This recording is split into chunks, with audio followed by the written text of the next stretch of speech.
we're not done yet. Now, with further ado, let me introduce you to Jason Seitz. Jason Seitz is the managing director of the TechStars Cloud. Prior to joining TechStars, Jason was the founder of Slicehost, an early cloud computing hosting company. In 2008, Slicehost was acquired by Rackspace and became the core for the initial cloud servers product. Jason continued on at Rackspace until 2010 as Vice President of Software Development for Rackspace Cloud, managing the cloud engineering teams. Jason has a BS, which I imagine stands for Bachelor of Science. You can hope. In computer science, and a BS in electrical engineering from Parks College of Engineering, Aviation, and Technology at St. Louis University. And when we talked a few weeks ago about doing this, Jason was right on board. And he agreed that we would do this as a no-holds-barred, open field, question and answer session. So here we go, an open field. Now answer the questions directly, honestly, and candid. And that's all I know how to do. let's start with the questions the people around the world want answered. Please just answer yes or no. Yes or no only. During TechStars Cloud, did you take performance-enhancing drugs? Yes. Is one of those substances Red Bull? Yes. Did you ever use anything else like 5-hour energy? Yes. Do you think it's possible to go through the TechStars Cloud program without playing werewolf? No. Okay, so let's start off talking about your childhood. My childhood. Yes.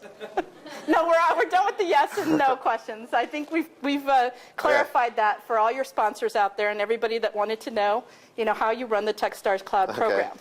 Now what we want to know is, what did you do as a kid? What were your favorite toys? What did you play with? And who inspired you? My favorite toys as a child, probably my number one favorite toy, and I don't think I'm even close to unique with this, is Lego blocks. Awesome. Who has the same answer? How many people?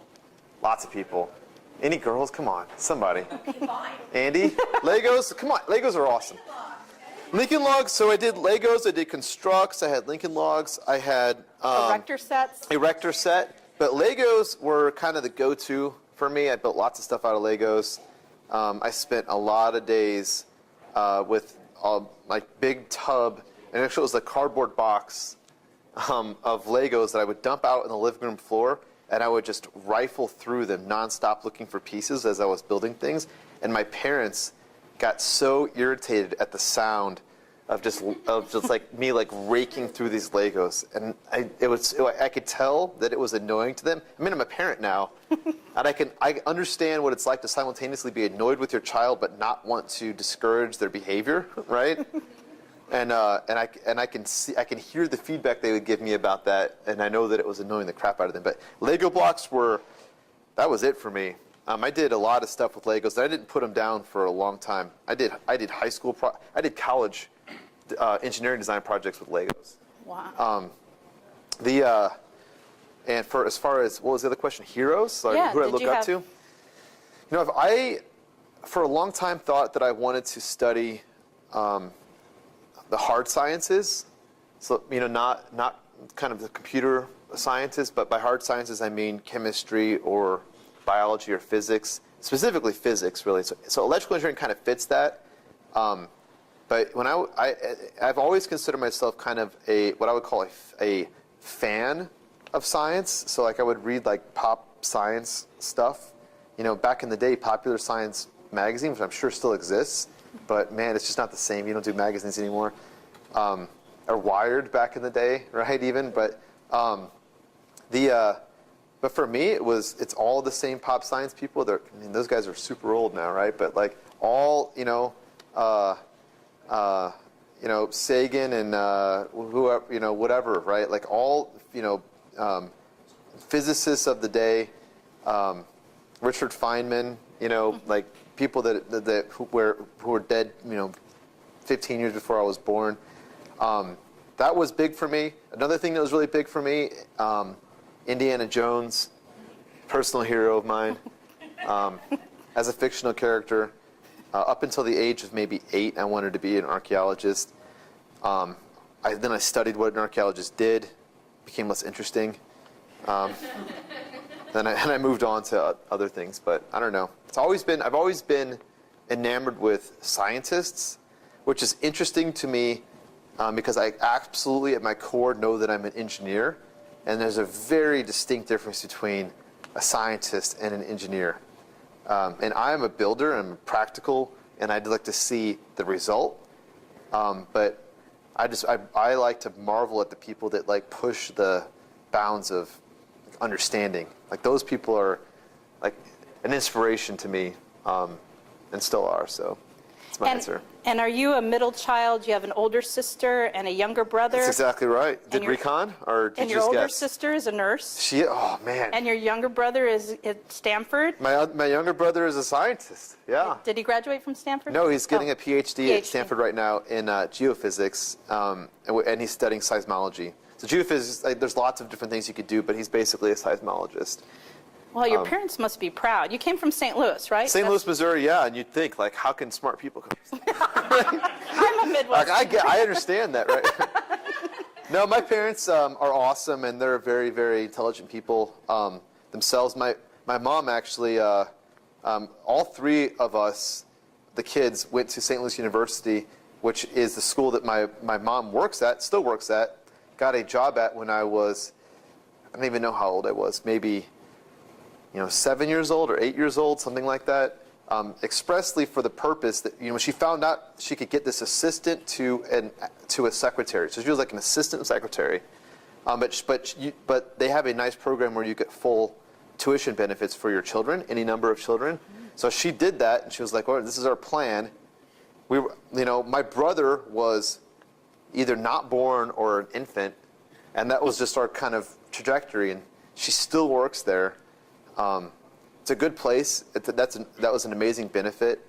And my mom is a saint for putting in, She's a hacker. She hacked the system. She hacked the system, I guess. hack. Although Yeah. it was there, it was there for people to do. But it's a fantastic, and it's for every role in the entire university. And it's not the only university that does that, but it's a great benefit. So if you're a janitor or if you're the dean of students, like your kids get to go for free. It's awesome. That's great. So when did you know that you were going to you wanted to be an entrepreneur? Because you didn't just graduate, or you weren't one of those college dorm people who were thinking about starting a company out of your dorm room, right? You actually went and worked at a brick and mortar actual job. Yeah, no, I definitely was that. Mm-hmm. You were hacking in college?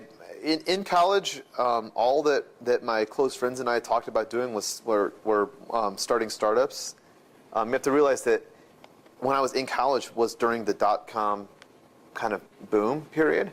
So I started university in 1997, and I graduated in 2001. It was like kind of right over the period.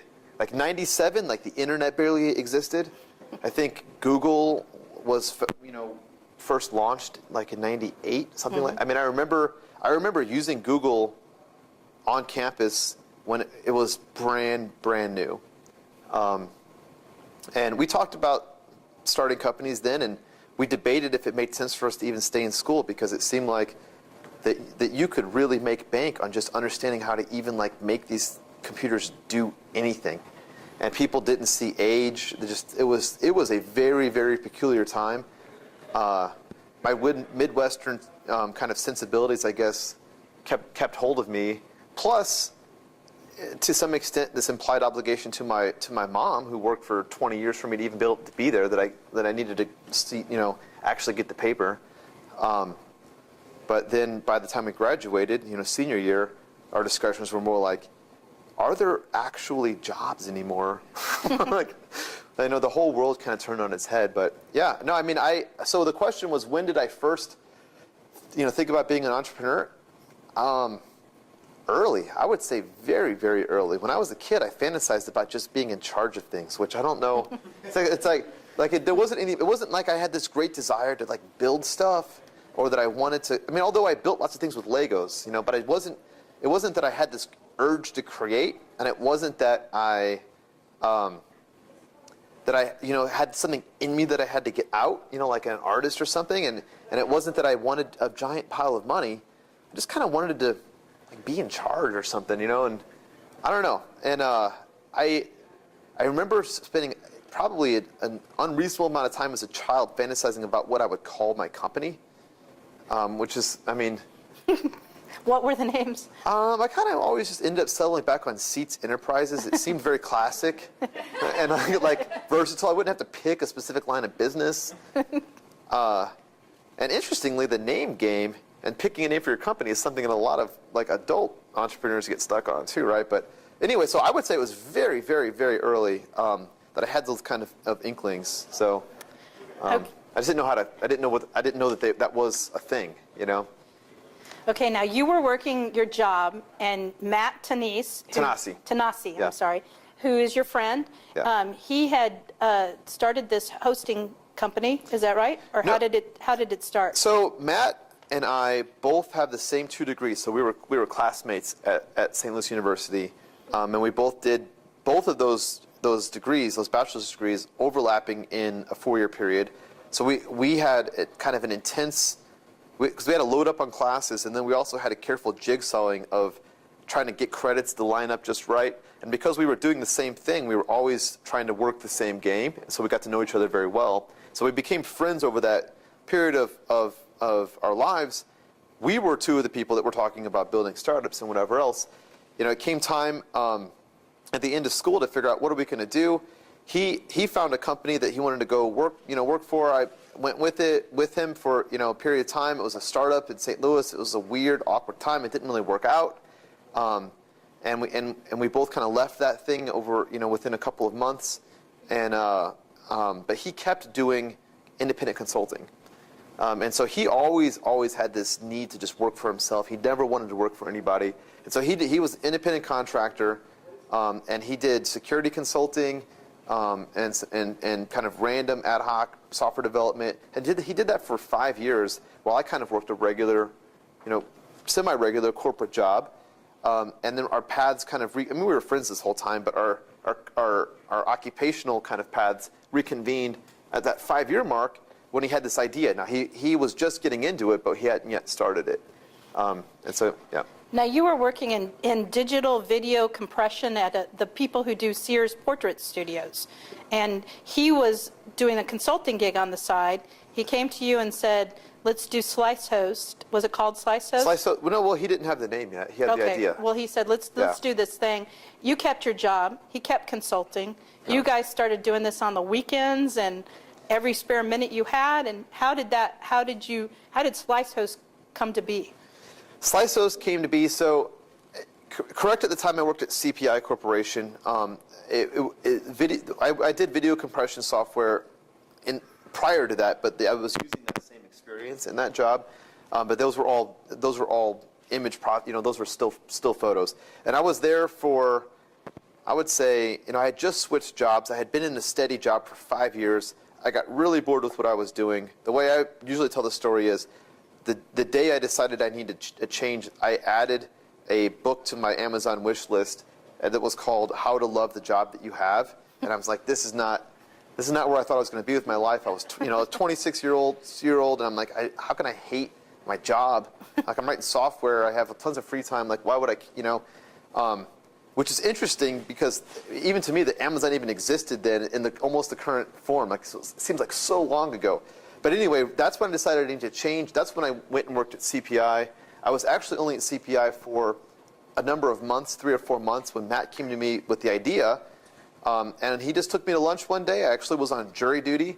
And he just met me that day in my lunch break for jury duty, and we sat for an hour and a half at a little cafe. And he talked about what he was doing with Ruby on Rails at the time and the customers that he was working with, the lack of hosting options that fit the exact price point, flexibility point that he needed for those customers. He felt like there was an opportunity. He told me about some new technology that, open source technology that was just kind of coming into its own. We did some napkin math on buying equipment, and, I said, hey, this sounds awesome. What would it take for me to go in with you 50-50 on this to kind of catch you up to the investment you've put in to date? and that amounted to like $10,000. And so I'm like, look, I think this makes sense for me. Let me go run it past my wife. I'm in, right? It was like a lunch meeting that quick, I'm a weird decision maker. Sometimes I make quick decisions. Sometimes I deliberate for years, right? So it was a quick decision, and we were off to the races. And my wife, her instantaneous response was, no matter what job you do, you're going to be stressed out doing it. That's just your style. You might as well work on something that's like challenging. So go for it. And she likes Matt a lot. She's a big fan of him too. And so we just went for it. And we spent 3 months building after hours. We'd go to work during the day. We would go and build at night. We spent, a couple days with the whiteboard trying to dream up names. It didn't take as long as it did when I was a kid. Slicehost just kind of, fell out of the air. But that was the genesis of what we did. And it was actually just 3 months from kind of commencing. Actually, it might have been a little bit more if you add the buffer between when we had that lunch and when we actually kind of formed the company. But the date of forming the company to when we took our first customer was about 3 months. And the reason why I remember that is it basically lines up with the accelerator time frame that we have with TechStars, which is an interesting thing, as does the 20K that we put into the business lines up with 18K. So there's some analogs there that I kind of like. But 3 months later and 20 grand later, we had our first customer come through the door, and that's when that was when we had to strap on the helmets because we didn't even know what we were in for. But what always strikes me about your story, though, is that, okay, you guys put in the money, then you financed on your own through credit cards, and you even borrowed some money from friends and family. You didn't raise money. You just kept going on this cash flow that you could, and the consulting gig that Matt had, I guess. Yep. So unlike TechStars, you guys just bootstrapped till you had customers coming in the door. And the thing that always amazed me about your story is you never took out an ad. You never had to advertise. Right. So how did you go from, bootstrapping to having people? So how do we bootstrap a company with no outside capital, with no advertising, that was completely capital intensive and required building out data centers? Yeah, you had to buy servers. All right, well, get ready for this answer. We didn't know any better. We had no idea what we were doing. I have no idea how advertising worked at the time. I still barely know, right? So not knowing that it's the thing you're supposed to do or that it's a thing that most people do, just meant that we just didn't do it. Like, we did the things that we understood how to do. Same thing with raising money. Like, if we knew how to put the same energy we were putting into building the original business that we built and acquiring the original customers the way that we acquired them, if we could have put all of that energy into something that would have raised money, we probably would have done it. We had no idea how to even do that. We didn't know anybody who had more than $100,000 to their name. Like, we had no one to even go to for that. So the lack of options and the complete and utter naivety for what the kind of traditional path was meant that we did all of those kind of highly unusual things, which gave me a unique kind of education on how to build a company. So that's the meta answer. I mean, the more specific answer is, well, we got really, really lucky, really, really quickly, that our growth rate and new incoming customers were structured in just the right way that we could finance this stuff out of cash flow. It didn't have to be that way, and at multiple points along the path as a business, it could have turned against us, and we would have had a problem. I mean, we knew that to an extent, and we had some buffer, but we were living hand to mouth for the entire time, which that's kind of what being a bootstrapper means. It's not a glorious thing necessarily, just like raising money from a VC is not a glorious thing. Like, this stuff is real work, and it would be sexy to beat my chest and say, I built my company with no outside capital. But I mean, I did it because I was ignorant, and it was just as hard as it is to do it the other way, and vice versa. So. And then when you guys hired your first employees, and what was, were you just able to do that through cash flow? You were able to bring people on as the business grew? Yeah, I mean, there obviously, shed a lot of blood and a lot of tears and just a lot of things that happened between when we first started the company and when we first hired people, but I would say total time elapsed. August of 2006 was when we first took that first customer, and it was about a year later when we hired our first employee. And at that point in time, I think we had crossed, maybe $2 million a year in revenue, and had hundreds of servers, had gone through myriad different situations, with just the two of us, trying to support this stuff 24/7. Had these scares where the entire business was on the line, and something, if a coin flip hadn't landed our way, we would have had a real problem. But we just lucked out with it. And just to continue the story of naivety, at that point in time, we think, okay, now we can afford to hire employees. And so we put up a blog post.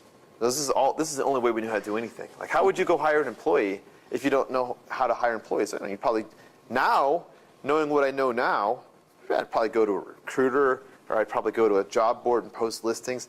We didn't know anything, right? So our way of doing it was, look, we'll just tell our customers and put it on our blog, and that's it, right? We had so many applications, we couldn't even go through them all. And so we decided we weren't going to, and we just hired the first 2 people who applied. And they were fantastic. These were the best. These were the 2, they were stellar people.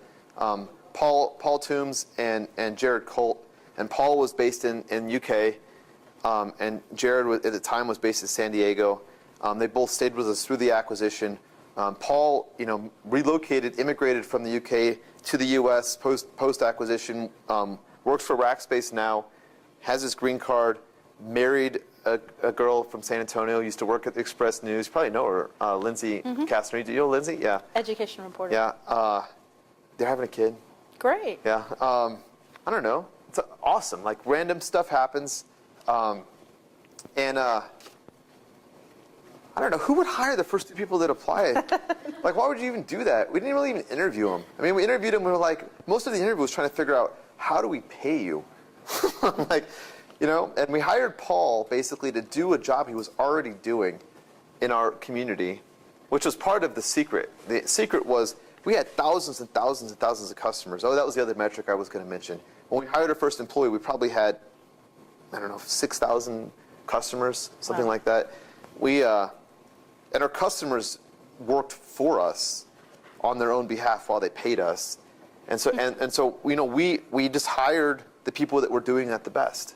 And the message to them was, keep doing exactly what you're doing, and we're just going to pay you for it for now, and we'll figure something else out later. And that was it. Yeah. That's great. Our third hire did not go so well, but that was the first 2 were good. The third one, we interviewed multiple people, so I don't know. So it's hard to manage. It's a Malcolm growth. Gladwell kind of blink thing, right? Yeah. Now you guys have been in business a few years. I don't know what your revenue was at, but Rackspace, Lou Mormon, they actually sent a team to St. Louis to court you guys, and how. They did. So they came down they brought their guns, right? I mean, Lou Mormon and Jim Curry. Actually, the way that it worked, because the way we ran our business, we didn't exist via any other communication mechanism other than email and our chat room. That was it. There were no phone numbers. Like, why would a business need a phone number? An address? I mean, we're working out of a closet. Like, there's not even. Where would you even sit if you came to see us? Not to mention the fact that, like, I can't sit and talk to you. I have to go, like, carry all these servers to the data center and rack them up, like, on my bicycle. Right? On the bicycle. Right? And it was just the 2 of us, for the longest time. And then we hired people.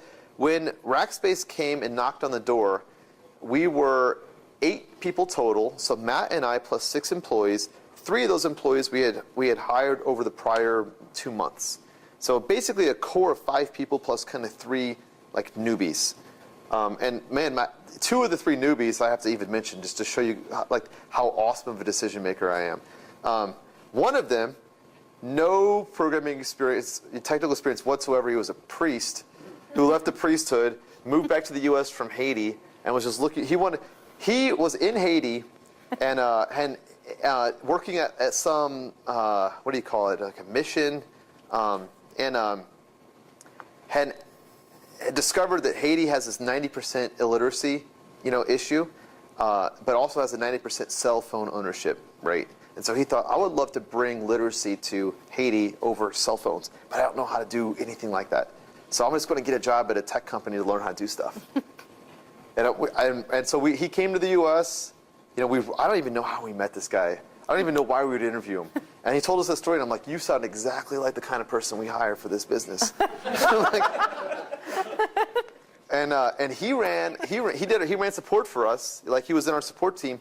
You will never find a patient support person like an ex-priest. Right? It was fantastic. And we hired Chris McGowan, who was a database administrator at the time and had never been paid to be a programmer. This was his first programming job. Like, I don't know, it's those sorts of things. I like those transitional people. And Chris now is the founder of a West Coast-based OpenStack company called Piston Cloud. They've raised like bajillions of dollars from whoever, and are kind of a big-time kind of cloud company. Anyway, what was the original question? Well, it was about Rackspace. You weren't looking to sell. That's right. They came knocking on the door wanting to buy, Yep. and you eventually sold. So eight people. I was just describing 2 of the 3 newbies, and then the 5 core.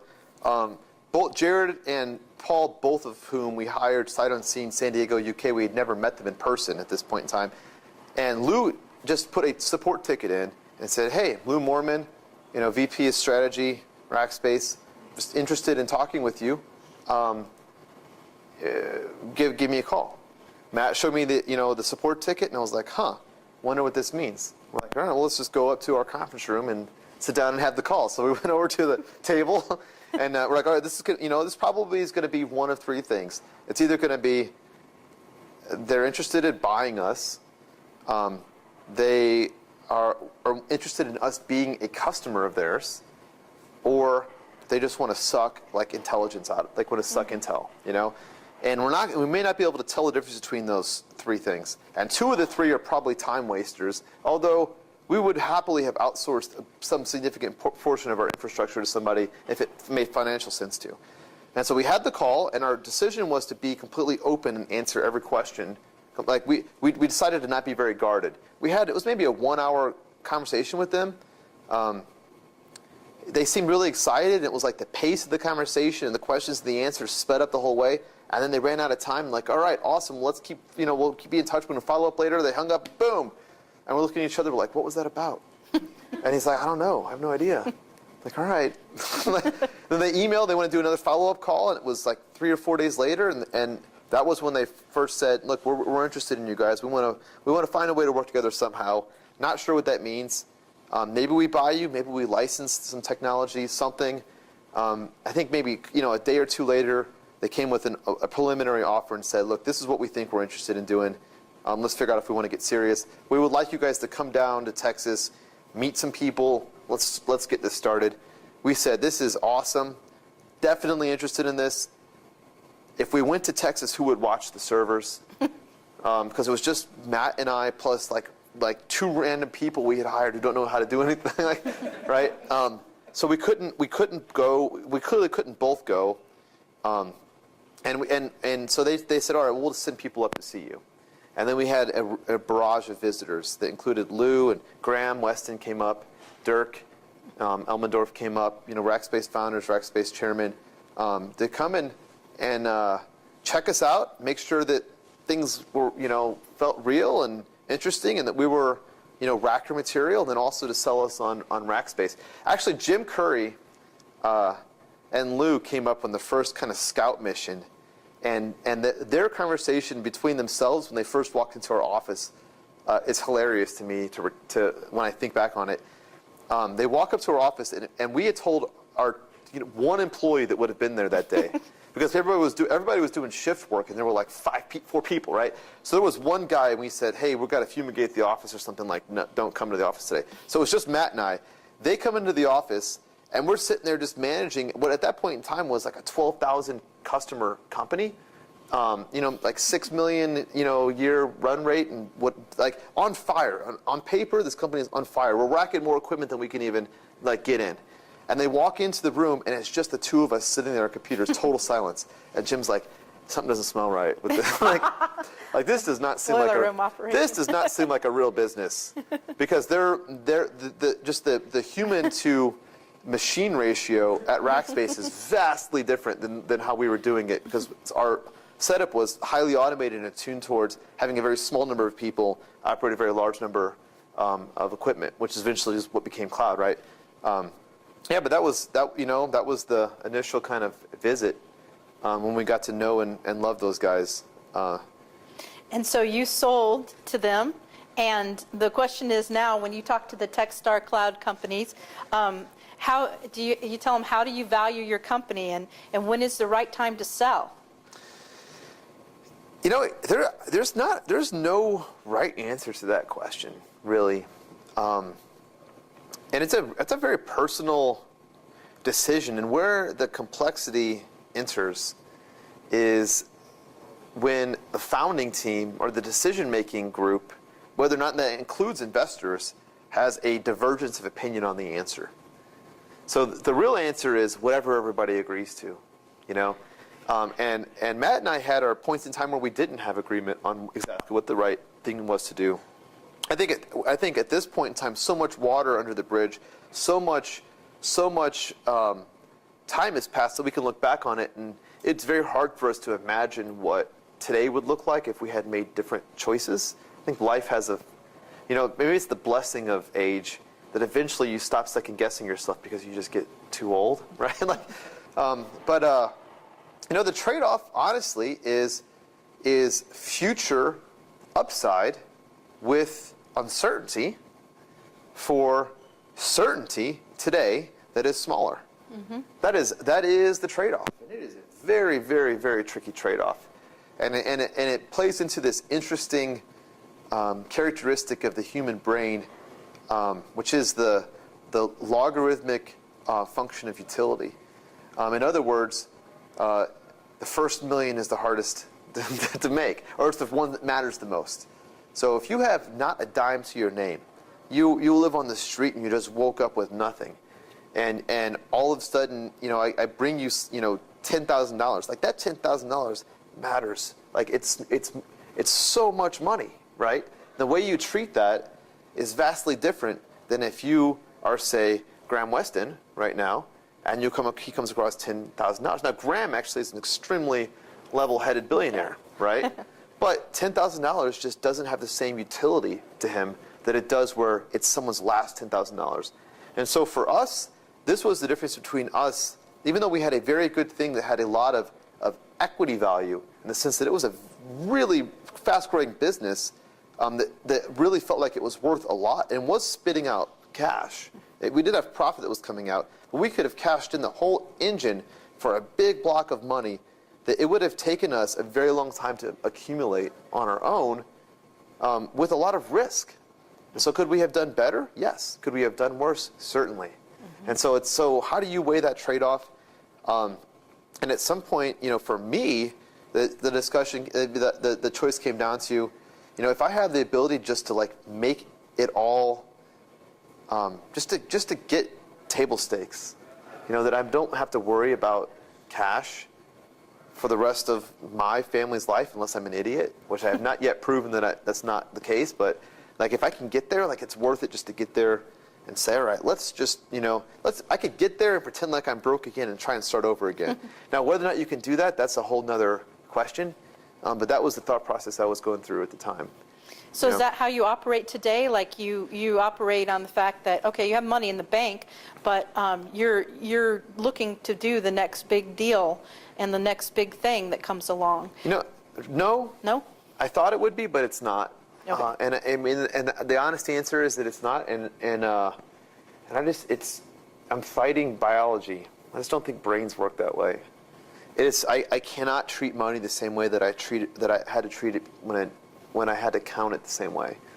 Even as much as I try and convince myself to, and I can gamify it so that I just don't, and I just know that I don't, it's actually safer for me to acknowledge that I don't and trying to figure out how to put new rules in place because I can't just fake it, you know? Just, I don't know, our brains got that way from a period of scarcity where we had to, you know, scavenge for anything and store everything. And I don't know, just, you know, we're not wired for a world of surplus. Okay, so because you've seen, let's see, we had 11 TechStars Cloud companies last year. 12 this year. Yep. So if I do math correctly, 23 altogether. Yep. You've seen these companies come through here, lots of teams. So from your perspective and what you've seen, that how they've played out, is successful entrepreneurship a skill or is it luck? If you can pick between luck and skill, you should pick luck. I don't think it's luck. I think that there's a high variance in outcomes. So, I mean, whether or not luck is even a thing is like a metaphysical question, right? You're talking at a very deep level. You know, is the universe deterministic? You know, are outcomes preordained from some initial set of conditions? You know, that's a very, very tough place to go. I prefer not to think about very deeply about that for an answer like this. But to me, yes, it's skill and it's effort. And it's skill, effort, opportunity, and some amount of stochasticity, you know, chaos, and just variance of outcome. So you could do everything perfectly right with a 99% chance of success, and there'll be the 1% times when you fail. The reality is that those odds are very much flipped, and that you know you could be, you know, the best, you know, 10 times the best entrepreneur that anyone's ever seen. You still have a pretty measurable chance of flopping at anything. Mm-hmm. You know, I mean, Apple launched the Newton, right? Okay. No one hits a home run every time. And so the variance is so high, some people somehow kind of interchange that with luck. It's not luck, it's just variance of outcome.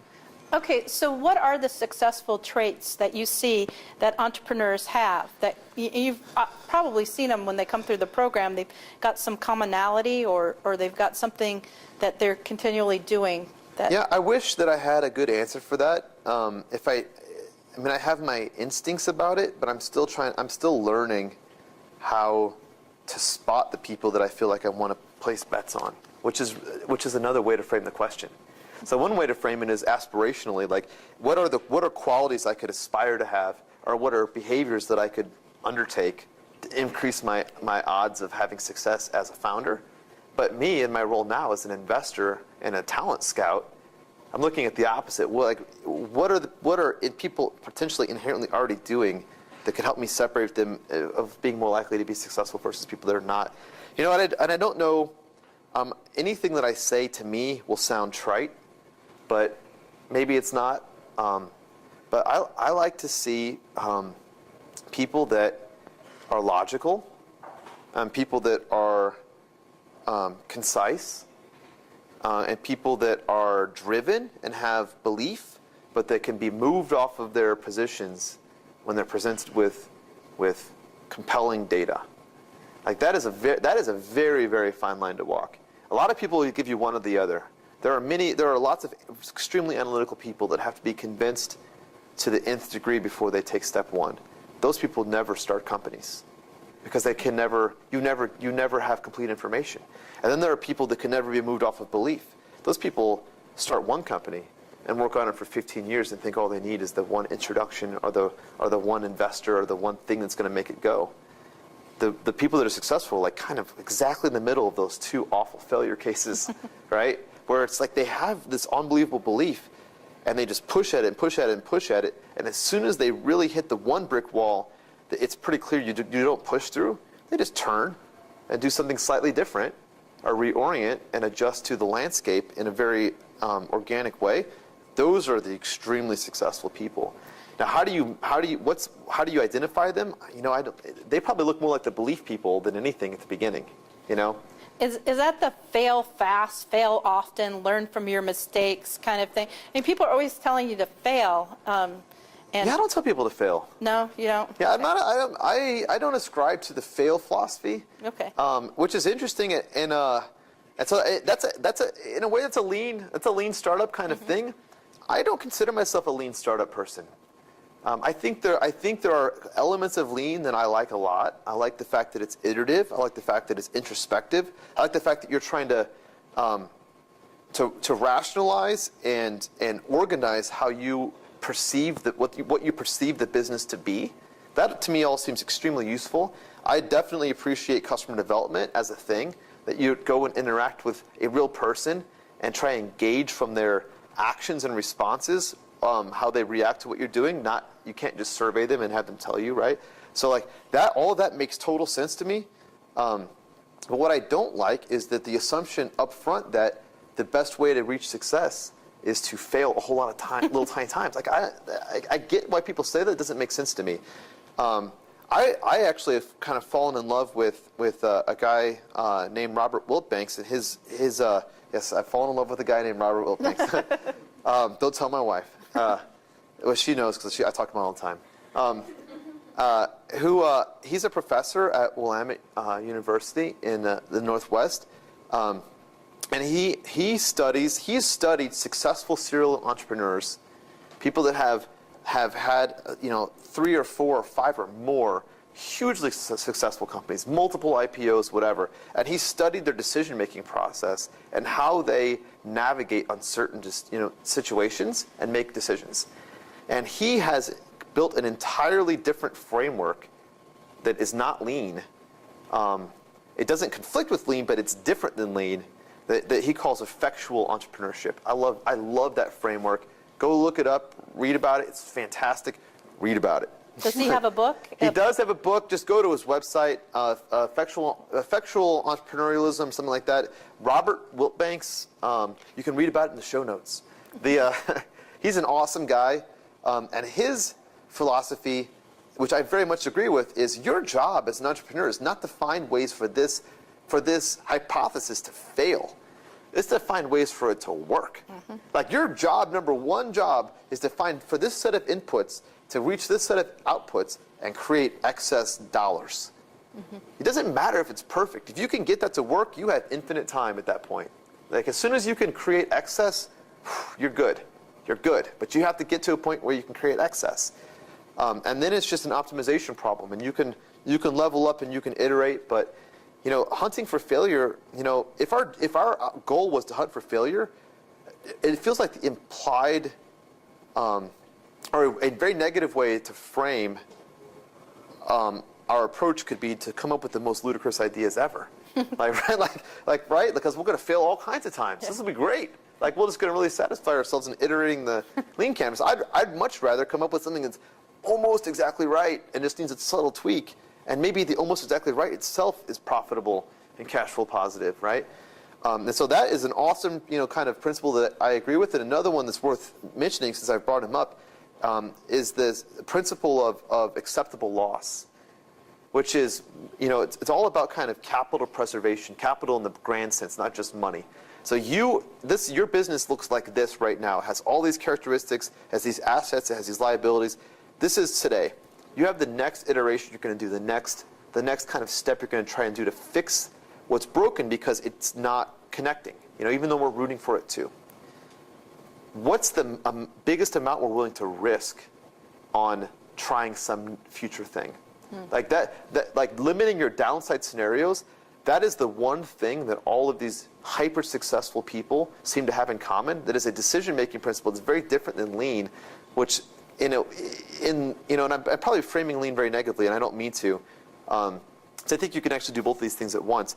But a lot of kind of lean aficionados or people that kind of hold on to lean really tightly but don't seem to have success with it, it's very whiteboard driven, and it's about dreaming up the ideal scenario, yet the ideal scenario is not one that you personally can execute.